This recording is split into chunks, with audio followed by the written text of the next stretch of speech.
Hello! சூப்பரான ஒரு protein rich of dosa பார்க்கலாமா? ஸோ இது வந்து மூங் தால் பேட்டர். இந்த இன்க்ரீடியன்ட்ஸ்லாம் போட்டு நல்லா ஃபைன் பேஸ்ட்டாக அரைச்சிருங்க. மூங் தால் 1 கப் 30 மினிட்ஸ் to 1 ஹவர் ஊறினா போதும். உள்ள ஸ்டஃபிங்க்கு நான் சோயா எடுத்திருக்கேன். ஸோ சோயா வந்து நல்லா ஹாட் வாட்டரில் போட்டுட்டு கொஞ்சம் பிழிஞ்சு எடுத்ததுக்கப்புறமா நல்லா ஃபைனாக சாப் பண்ணிக்கலாம். அப்படி இல்லைனா ஒரு ஓட்டு மிக்சிலையும் ஓட்டி எடுத்துக்கலாம்.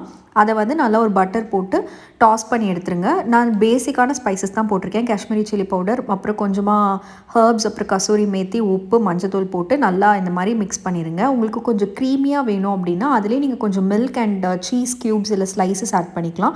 நான் க்ரீம் சீஸும் கொஞ்சம் மில்க்கும் ஆட் பண்ணியிருந்தேன். சீஸ் வேண்டாம் அப்படின்னா நீங்கள் ஸ்கிப் பண்ணிவிட்டு மில்க் அண்ட் கொஞ்சமாக கோதுமை மாவு மட்டும் போட்டிங்கன்னா நல்லா திக்காயிரும். ஸோ இது வந்து நார்மலாக எப்பவும் போல் ஊற்றுற தோசை மாதிரி ஊற்றிட்டு அதில் வந்து கொஞ்சம் ஆயிலோ கீயோ பட்டரோ ஏதோ ஒன்று போட்டுட்டு அதற்கு மேலே நான் வந்து க்ரீம் சீஸ் போட்டிருந்தேன். இது கம்ப்ளீட்லி ஆப்ஷனல். ஸோ வேணும்னா நீங்கள் அதை போட்டுக்கலாம். ஸோ க்ரீம் சீஸ் மேலே தடவிட்டு நான் ஃபஸ்ட்டு பண்ணியிருந்த அந்த உதிரியாக பண்ணியிருந்த சோயா மிக்ஸ்சர் தான் நான் இதில் போட்டிருந்தேன். ஸோ அதை போட்டுட்டு ஃபோல்ட் பண்ணி எடுத்திங்கன்னா சூப்பரான ஒரு high protein stuff dosa ready ஆகிடும். ஸோ இது வந்து தாராளமாக நீங்கள் எவ்வளோ வேணால் சாப்பிடலாம். வெயிட் லாஸ் மட்டும்தான் ஆகுமே தவிர கெயின் ஆகவே ஆகாது. குழந்தைங்களுக்கும் ரொம்ப ரொம்ப நல்லது. சோயா அண்ட் மூங் தால் ரெண்டுமே வந்துட்டு high in protein and fibre. So அந்த ஸ்டஃபிங் வந்து சோயா இல்லாமல் பன்னீர், மஷ்ரூம் எந்த வெஜிடபிள்ஸோட வேணால் செஞ்சு சாப்பிடலாம்.